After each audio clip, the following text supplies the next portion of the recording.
بسم اللہ الرحمن الرحیم۔ اسلام معاشرے کو ذلت اور برائیوں سے پاک کرنے آیا تھا اور اکثر خرابیاں دور جاہلیت کی پیداوار تھیں۔ یہ قصہ دو باندیوں کا ہے جن کے دلوں میں ایمان داخل ہوتے ہی ان کے حالات تبدیل ہو گئے۔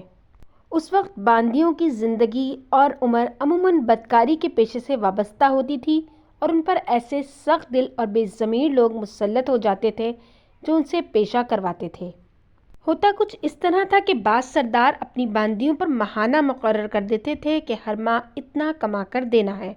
وہ یہ کمائی محنت مزدوری سے حلال کما کر نہیں دے پاتی تو بدکاری کا پیشہ اپنا لیتی۔ طبعی طور پر یہ باندیاں اس فعل سے انکار کرتی مگر مزاحمت پر انہیں تشدد کا نشانہ بنا کر ان کو اس نیچ کام پر مجبور کیا جاتا۔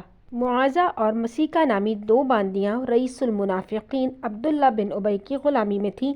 یہ منافقین اپنی منافقت کی کرسی پر بیٹھا پاکیزگی کے دور میں نفاق اور برائیاں پھیلا رہا تھا۔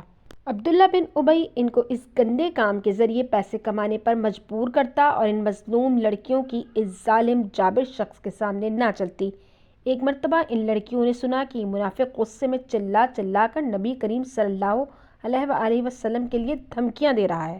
ہوا کچھ یوں کہ ایک دن یہ منافق اپنی گندی کمائی کا حساب کرنے بیٹھا تو عام معمول سے کم پایا۔ اس نے اپنے معاون دلالوں سے اس کا سبب پوچھا تو انہوں نے کہا، سردار جی آپ کو معلوم ہے مدینہ میں اسلام پھیل گیا ہے اور نوجوان چوک در چوک اسلام میں داخل ہو رہے ہیں اور ہمارے پاس آنے والے اکثر نوجوان اسلام قبول کر چکے ہیں۔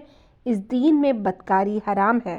یہ سنتے ہی عبداللہ بن ابی غصے سے پھٹ پڑا اور کہنے لگا، میں دیکھتا ہوں یہ لوگ محمد صلی اللہ علیہ وسلم کو کس طرح میری بادشاہت کے مقابلے میں لاتے ہیں۔ میں تو عنقریب مدینے کا بادشاہ بننے والا ہوں اور ہمیں کس طرح اس دین میں لا کر ہمارا رزق بند کیا جاتا ہے۔ اس طرح اس کا کینہ کھل کر سامنے آ گیا جس نے اس کی آنکھوں اور دل پر پردہ ڈال دیا اور پھر اسے نہ حق سنائی دیا اور نہ نور نظر آیا۔ دین حنیف اسلام نے معاذہ اور مسیکہ کے دلوں میں جڑ پکڑ لی۔ وہ سمجھنے لگیں کہ دین کیا ہے، اس کی دعوت کیا ہے۔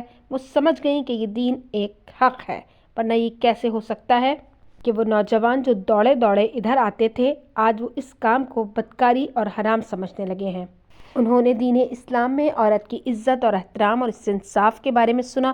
انہوں نے بدکاری اور فواحش سے اس دین کی جنگ کے بارے میں سنا۔ وہ سمجھ گئیں کہ اسلام میں پاکیزگی اور پارسائی ہے۔ ان کی آنکھوں میں آنسو آ گئے، کہنے لگیں، ہم اس نظریے اور اس کی کرامات سے کیوں دور ہیں؟ ہم کیسی زندگی گزار رہے ہیں اس بدکاری میں پڑ کر تو ہم ہلاک ہو جائیں گے۔ ان کا پاک دل اللہ کے دین اسلام کے لیے کھل گیا اور ان باندیوں نے فیصلہ کر لیا کہ آئندہ وہ یہ گندا فعل نہ کریں گی جس سے اللہ ناخوش ہوتا ہے۔ اس کے چند دن بعد عبداللہ بن ابی ان سے ان کی کمائی کا حساب لینے آیا تو ایک کے پاس 1 دینار اور دوسری کے پاس کچھ نہ تھا، تو اس نے کہا جاؤ اور کما کر لاؤ۔ تو انہوں نے کہا خدا کی قسم ہم کبھی بھی ایسا نہیں کریں گے کیونکہ اللہ تعالیٰ نے بدکاری کو حرام قرار دیا ہے۔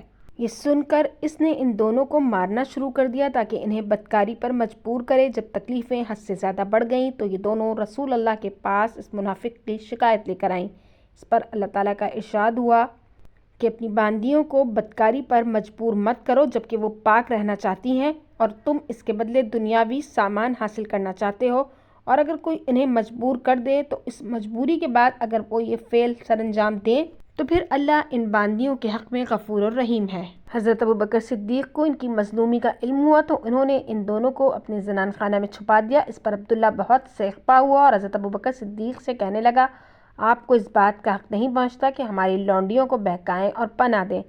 حضرت ابوبکر نے اس کی ایک بات نہ سنی۔ یہ چونکہ ایمان لا چکی تھیں، اسی اسلام کی بدولت عبداللہ کے پنجہ ستم سے آزاد ہو گئیں اور باقی زندگی ایک مسلمان فاضلہ خاتون کے طور پر گزاری۔ اگر ویڈیو پسند آئی ہے تو چینل کو لازمی سبسکرائب کیجیے گا، ویڈیو کو لائک شیئر اور کمنٹ کرنا نہ بھولیے گا۔ اللہ حافظ۔